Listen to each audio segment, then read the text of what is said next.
आप जानते हैं कि अब मेंटेनेंस भरण पोषण आवेदन की तारीख से मिलेगी, ना कि आदेश की तारीख से। क्या पति पत्नी दोनों को अपनी आय और खर्च का हल्फनामा एफिडेविट देना अनिवार्य है?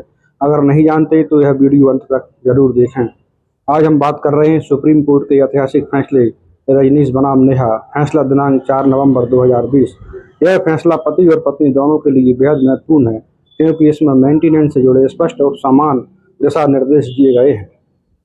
सुप्रीम कोर्ट ने स्पष्ट किया है कि ये गाइडलाइंस इन सभी मामलों में लागू होगी, जैसे स्पेशल मैरिज एक्ट 1954 धारा 36-37, हिंदू मैरिज एक्ट 1955 धारा 24-25, Hindu adoption and maintenance act 1956 धारा 18-23, CRPC धारा 125, डोमेस्टिक वायलेंस एक्ट 2005 धारा 18 से 22। यानी चाहे केस किसी भी कानून के तहत हो, ये नियम लागू होंगे।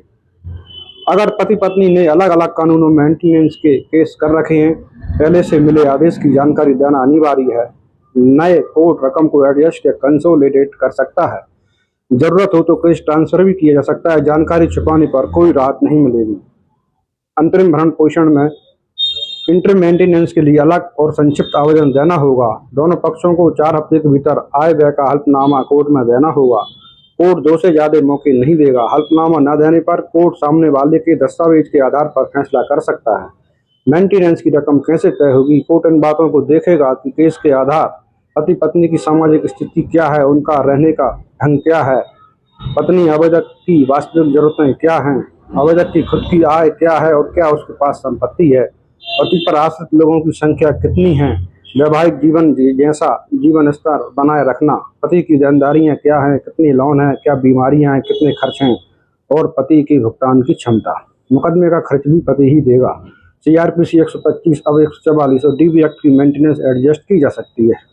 मेंटेनेंस कब से मिलेगी? सुप्रीम कोर्ट का साफ आदेश है, मेंटेनेंस आवेदन की तारीख से मिलेगी, आदेश की तारीख से नहीं। यह महिलाओं के लिए बहुत बड़ी राहत है। मेंटेनेंस आदेश लागू कैसे होगा? मेंटेनेंस आदेश लागू किया जा सकता है हिंदू मैरिज एक्ट धारा 28 से, डोमेस्टिक वायलेंस एक्ट धारा 20 और CRPC धारा 125 या सिविल डिग्री कोर्ट की तरह है। CRPC 125 में विवाह जरूरी है, लेकिन लंबे समय तक साथ रहना पति पत्नी जैसा रिश्ता साबित हो जाए तो राहत मिल सकती है। डोमेस्टिक वायलेंस एक्ट में शादी जरूरी नहीं है। कोर्ट यह भी देखेगा कि रिश्ता कितने समय तक चला, कितने समय तक साथ रहे, आर्थिक व्यवस्था क्या है, समाज में पति पत्नी की तरह पहचान है या नहीं, बच्चे हैं या नहीं, आय व्यय का हल्फनामा अनिवार्य। इस फैसले के बाद पति और पत्नी दोनों को हल्फनामा देना जरूरी हो गया है। बिना हल्फनामे के आवेदन या जवाब स्वीकार नहीं होगा। निष्कर्ष, रजनीश बनाम नेहा का फैसला मेंटेनेंस कानून में क्रांतिकारी बदलाव है। इसे अनावश्यक देरी रुकेगी और निष्पक्ष